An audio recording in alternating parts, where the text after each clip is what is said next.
Kamu percaya nggak ada orang yang ikut wisuda tapi nggak pernah kuliah? Nggak punya KRS, nggak punya NPM, nggak pernah ngisi absensi, tapi tiap musim toga dia selalu muncul. Dan yang paling serem, dia nggak berdiri bareng teman-temannya. Dia berdiri sendirian di belakang, di ujung barisan dengan kebaya merah menyala, rambutnya tergerai dan tatapan kosong kayak habis ditinggal mati pacar. Ini bukan prank, bukan juga mahasiswa abadi, ini soal arwah yang belum move on. Dan sialnya, dia masih gentayangan bukan di kampung, tapi di kampus paling luas di selatan Jakarta, yang dikenal dari jaket alma maternya, jas kuning. Dan nama yang dia tinggalkan cuma satu, si merah.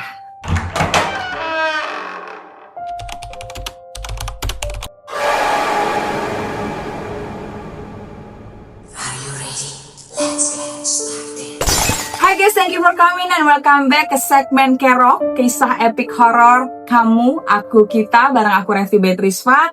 Dan kali ini aku bakal ajak kalian masuk ke salah satu urban legend paling tua dan paling sering dibisikin dari angkatan ke angkatan. Bukan cuma mahasiswa yang pernah lihat ya, tapi juga petugas kampus, dosen, bahkan satpam yang jaga shift malam. Semuanya bilang ada sosok perempuan yang berkeliaran di sekitar danau kampus, duduk sendiri di halte, dan kadang naik bis kampus tapi nggak pernah turun. Dia nggak ganggu, tapi selalu muncul di momen yang nggak terduga, biasanya saat kamu lagi sendirian. Cerita ini bukan buat nakut-nakutin, tapi biar kalian tahu bahwa tidak semua penghuni kampus itu adalah manusia, apalagi di kampus yang danau dan juga rektoratnya lebih angker dari mata kuliahnya. Jadi kalau kalian masih kuliah di kampus jas kuning ini dan suatu malam ngerasa diawasin waktu duduk di danau itu, jangan langsung buru-buru nengok. Bisa jadi dia juga lagi duduk di sebelah kamu. So, siap? Let's go! Ada satu tempat di kampus jas kuning yang dari dulu udah dikenal jadi tempat pelarian mahasiswa stres. Danau Kenanga. Bukan cuma karena pemandangannya yang cantik dan juga teduh, tapi juga karena tempat ini tuh kerasanya tuh tenang banget. Mungkin terlalu tenang. Terutama kalau kamu duduk sendirian di sana. Selepas maghrib, waktu matahari udah tenggelam, tapi lampu-lampu belum semuanya nyala. Waktu bayangan pohon lebih panjang dari langkah kaki kamu sendiri. Waktu suara jangkrik kalah sama hembusan angin dan degup jantung kamu sendiri. Dinda, mahasiswa tahun ketiga, udah biasa nongkrong di sana ya. Biasanya sambil ngelamun atau nulis puisi receh di buku sketsanya. Tapi malam itu beda. Dan malam itu jadi awal dari semua teror yang bakal ngerusak hidupnya. Malam itu sekitar jam 7 lewat dikit, kampus udah mulai sepi. Dinda ini duduk di bangku beton dekat dengan danau, pas di bawah pohon besar yang daunnya udah mulai gugur. Dia lagi dengerin musik, lagu-lagu galau ya. Semua terasa biasa aja, sampai tiba-tiba ada suara tumit sepatu dari arah belakang. Cetak, cetak, cetak, pelan, tapi pasti dan mendekat. Awalnya Dinda kira itu mahasiswa lain yang mau ikut duduk juga ya. Tapi anehnya suara langkah itu nggak pernah sampai. Selalu terdengar di belakang, tapi waktu dia nengok, kosong. Pohon, rumput, gelap. Dia sempat pikir itu cuma perasaannya. Jadi balik lagi baca naskah ya. Tapi belum sempat semenit nih dari situ, bau melati tiba-tiba menyeruak tajam, menusuk dan datang tanpa angin. Dinda refleks noleh ke kanan dan di sana berdirilah seorang perempuan. Bajunya kebaya merah menyala, model kutu baru dan dananya terlalu rapi untuk mahasiswa biasa. Rambutnya panjang tergerai, hampir menyentuh pinggang, tapi wajahnya pucat, sangat pucat. Seolah-olah dia nggak punya darah dan yang paling bikin merinding adalah matanya yang kosong. Bukan cuma ngelamun, tapi kayak nggak ada jiwanya. Perempuan itu berdiri diam, gak senyum, gak bicara, cuma mandangin Dinda dari seberang danau sekitar 10 meter jauhnya. Tapi anehnya, dalam gelap dan juga kabut tipis, mata mereka tetap bertemu. Tatapannya nyampe, dan Dinda merasa kayak dipaku, gak bisa gerak. Butuh waktu beberapa detik sampai akhirnya Dinda sadar dia harus kabur ya. Dia bangkit buru-buru cabut dari bangku dan lari tanpa lihat lagi ke belakang. Langkahnya gak stabil, hampir jatuh 2 kali. Dan waktu sampai di gerbang dekat gedung rektorat, suratnya, dia akhirnya berani noleh, perempuan itu udah nggak ada. Napas Dinda ngos-ngosan, tapi bukan cuma karena lari ya. Jantungnya berdebar nggak karuan, tangannya gemetar. Yang lebih aneh lagi adalah bau melati masih nempel di kerudungnya. Keesokan harinya Dinda cerita ke kedua temennya, Rara dan juga Intan. Awalnya mereka ngeledek, bilang Dinda ini terlalu sering nonton horor. Tapi waktu Dinda nyebutin deskripsinya dengan rinci, Rara langsung pucat. Lo yakin bajunya merah? Kebaya? Dinda ngangguk. Rara langsung ngeliat ke Intan, dan perlahan wajah mereka berubah. Lo ngeliat si merah.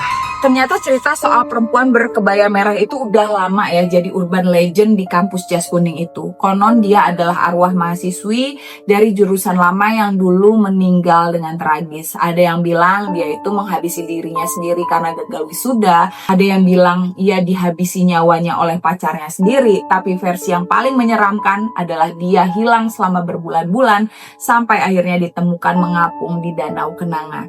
Tubuhnya udah membusuk, bajunya robek-robek, tapi satu yang masih utuh, kebaya merah yang ia pakai.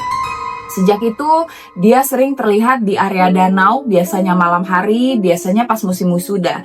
Dan konon dia suka mendatangi mahasiswi yang stres atau nyaris gagal lulus. Gak ganggu langsung, tapi cukup buat bikin mereka tambah takut, tambah tertekan, dan kadang ikut hilang. Dinda gak pernah lagi duduk sendirian ya di Danau Kenanga. Tapi pertemuan dengan si merah malam itu cuma awal, guys.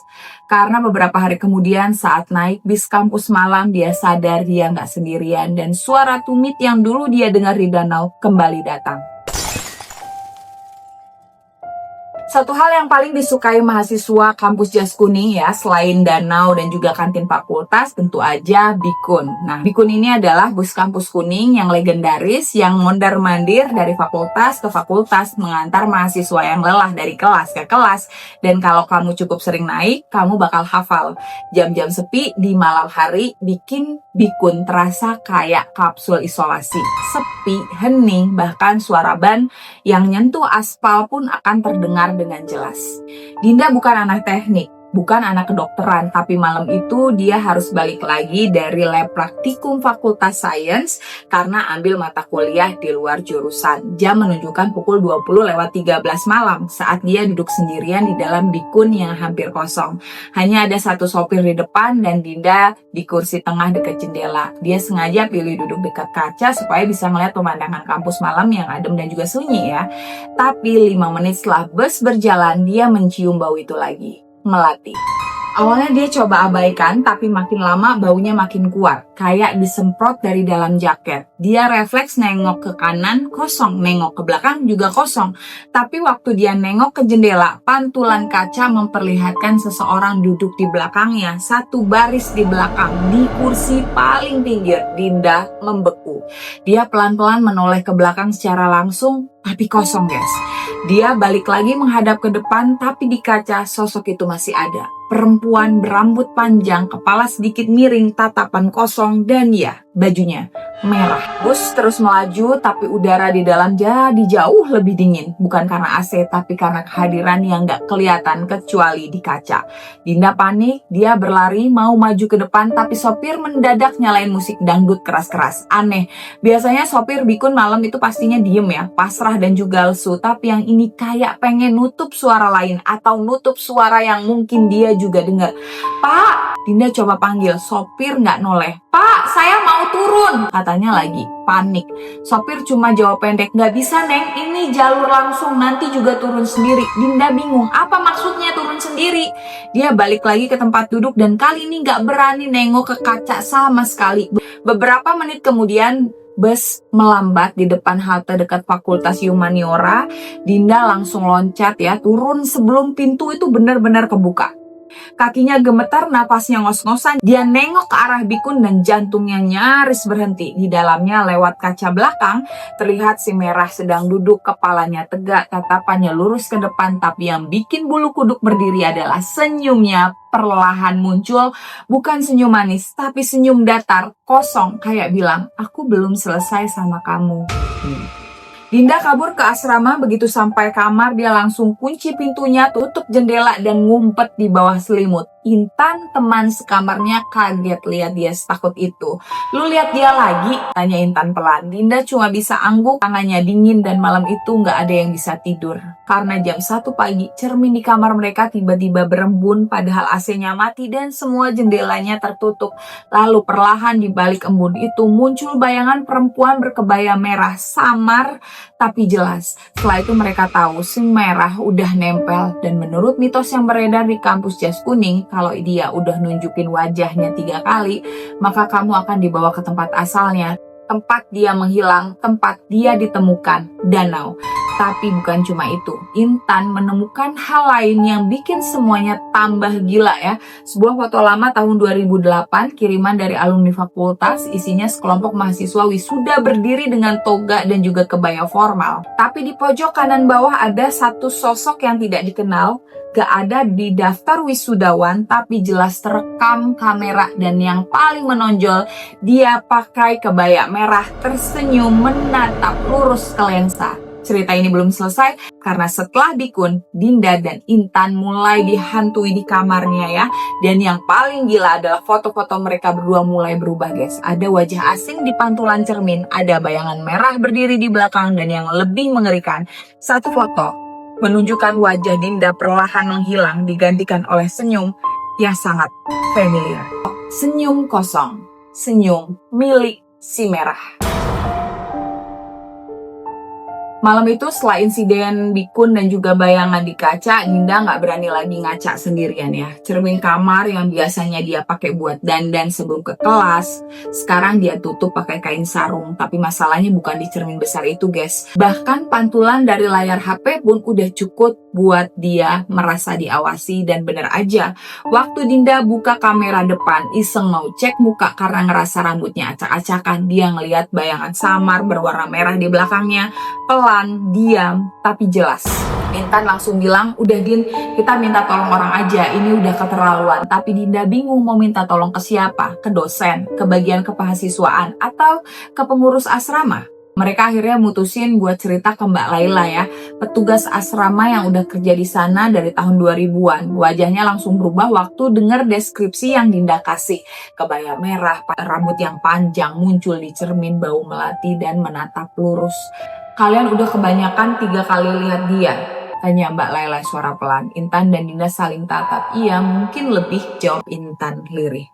Mbak Laila menarik napas dalam ya, "Kalau begitu kalian harus siap." Malam itu Mbak Laila nyuruh mereka nyalain lampu kamar sepanjang malam, gak boleh mati, gak boleh remang-remang. Tapi anehnya jam 2:11 dini hari, listrik kamar mereka padam sendiri. Hanya kamar mereka, kamar sebelah tetap terang, lorong asrama juga tetap menyala. Dinda menggigil, Intan langsung baca ayat kursi berulang-ulang. Tapi yang terjadi justru makin absurd. Cermin yang mereka tutupi dengan kainnya melorot sendiri, gak ada angin, gak ada suara. Tapi perlahan di permukaan cermin yang mengembun, muncul tulisan jari, "Aku di sini." Intan histeris, Dinda nangis, tapi mereka gak bisa keluar kamar. Pintu seperti terkunci dari luar. Mereka udah coba putar kunci, dorong, bahkan gebrak-gebrak, tapi gak bisa. Dan dari cermin tulisan baru muncul di bawahnya, "Sini duduk bareng aku." Tiba-tiba dari cermin itu terpantul bayangan kursi kayu kecil di pojok kamar, padahal mereka nggak punya kursi itu. Tapi dalam pantulan, kursi itu jelas ada. Dan di atasnya ada perempuan berkebaya merah, duduk pelan-pelan. Rambutnya basah, menetes, seolah baru naik dari air. Dan saat dia menatap ke arah kamera HP Intan yang nggak sengaja mengarah ke cermin, senyumnya muncul lagi. Pagi harinya listrik nyala lagi, pintu bisa dibuka, tapi bekas embun dan tulisan jari itu masih ada. Dan saat mereka tanya ke Mbak Laila kenapa si merah mengincar mereka, jawabannya pelan tapi bikin darah berhenti mengalir. Karena kalian sensitif, karena kalian perhatiin dia, dan karena dia kesepian. Sejak malam itu Dinda nggak pernah lagi bisa tidur nyenyak. Bahkan waktu dia coba tidur di kamar temannya di fakultas sebelah, mimpi buruk tetap datang. Dalam mimpi dia selalu berada di bawah air.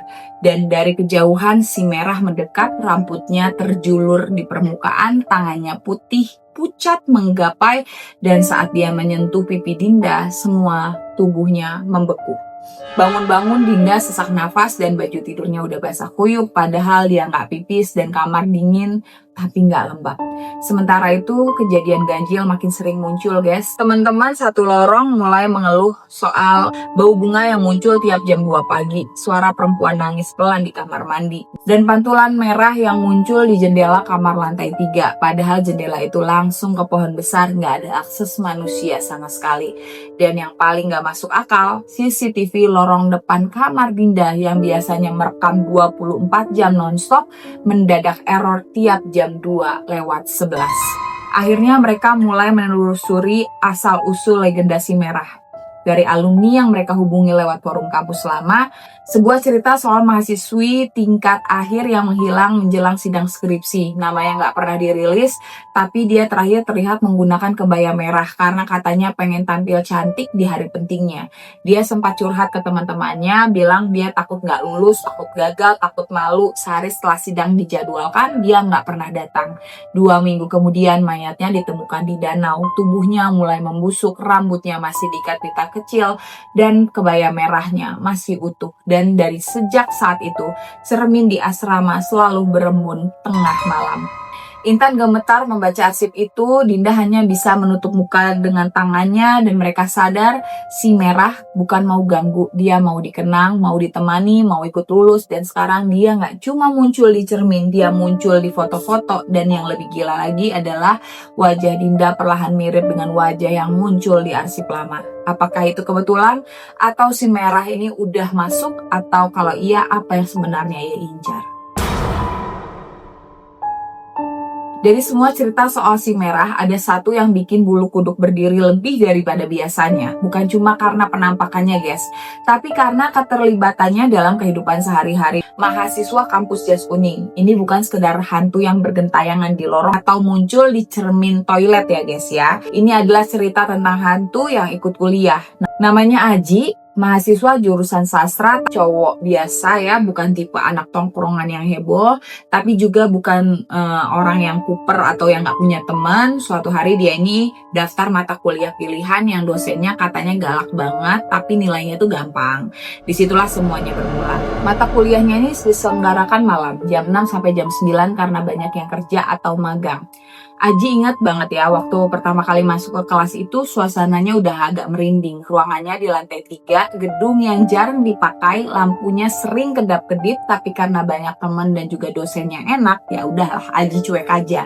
Sampai minggu keempat dia mulai menyadari suatu yang aneh. Di sudut ruangan selalu ada cewek duduk sendiri, pakai kebaya, duduknya tegak banget, nggak pernah ngobrol, nggak pernah jawab waktu dosennya nunjuk, tapi mukanya selalu datar, kayak orang yang lagi kosong pikirannya.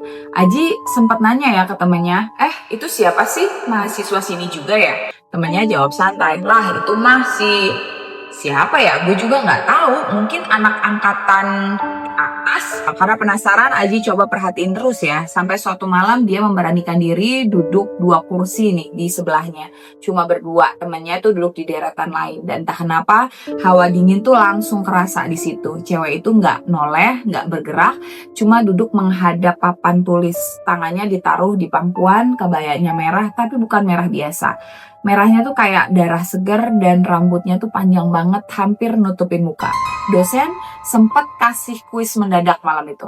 Semua orang diminta nulis jawaban di kertas. Aji melirik ke samping, cewek itu juga nulis, tapi tangannya kaku banget. Kayak bukan manusia yang lagi nulis, tapi kayak mesin tik hidup. Kertasnya udah selesai duluan dan dia lipat rapi lalu diam. Setelah kelas selesai, semua kumpul kertas. Tapi Aji penasaran, dia cari tumpukan kertas mana yang punya cewek itu dan gak ada. Aji lihat sendiri dia nulis tapi gak ada kertas dengan tulisan tangan cewek. Bahkan gak ada satupun mahasiswa di daftar presensi yang namanya perempuan. Padahal Aji yakin banget dia ada di sana, duduk, nulis, dan juga diam. Malam itu Aji gak langsung pulang, dia coba nunggu di luar gedung berharap bisa lihat cewek itu keluar. Tapi jam 9:30, ruangan udah kosong, lampu udah padam, dan dia nggak pernah keluar. Keesokan harinya, Aji bawa cerita itu ke dosennya dan dosennya cuma tertawa kecil lalu bilang pelan, "Kamu juga lihat ya, saya kira kamu salah satu yang belum peka. Ternyata hampir setiap semester, kelas malam itu selalu dihadiri oleh mahasiswi kebaya merah yang duduk diam di pojok. Dosen dan beberapa mahasiswa senior sudah lama tahu, tapi mereka membiarkan aja karena dia tidak mengganggu dan cuma hadir."